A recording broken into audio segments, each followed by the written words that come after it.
I think we probably moved beyond that. I know you talked about products like, I think yoga was one of them, this kind of thing that have been traditionally associated with India. And I think that particular kind of mindset, although there's a place for it, I think that Indian business has probably moved way beyond that now.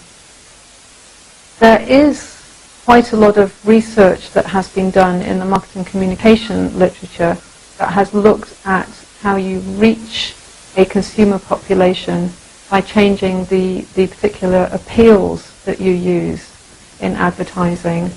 And that is something that, as far as I'm aware, has not encompassed India as yet. It's looked a lot at China versus the United States, but there is a lot of research that could be done looking at that, and how if you manipulate the appeals that you use in advertising, so you appeal to a more individualistic idea rather than a collectivist idea, then looking to see what kind of effect that has. You can think of things like the Incredible India campaign that has taken the idea of yoga, Ayurvedic treatment and that sort of thing and then run with it and been very successful, I think. But on the whole, I think that Indian business has become much more sophisticated over the last 10 years.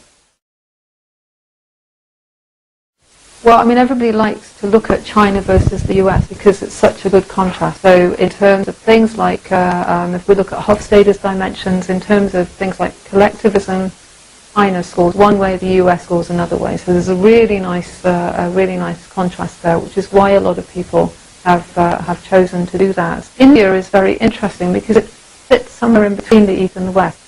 And so that's both a threat and an opportunity. For some reason, it has been under-researched if we compare it to China. CSR in India has got thousands of years of history.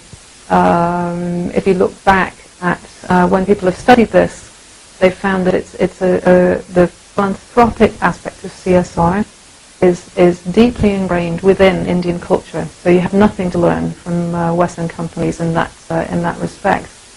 In emerging economies in particular, India being one of those, CSR campaigns tend to focus very much on philanthropic initiatives. If we look at Western companies in general, they tend to focus much more on what's generally referred to as ethical initiatives. They may have a concern for the environment, for example, because that's morally required for them to do so. In India, there's less emphasis on that aspect of corporate social responsibility, but a very strong emphasis on philanthropy. So you see in the case of the oil companies in India, for example, they do things like build cricket grounds or sponsor villages or put educational programs together.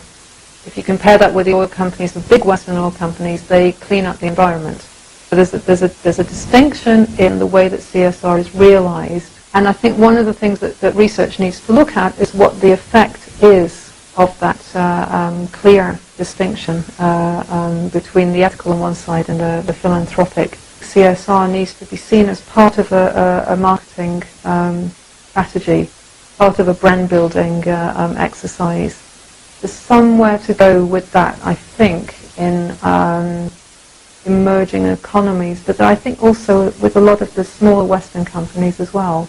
They haven't quite understood the power that CSR can have for them in terms of projecting their corporate reputation.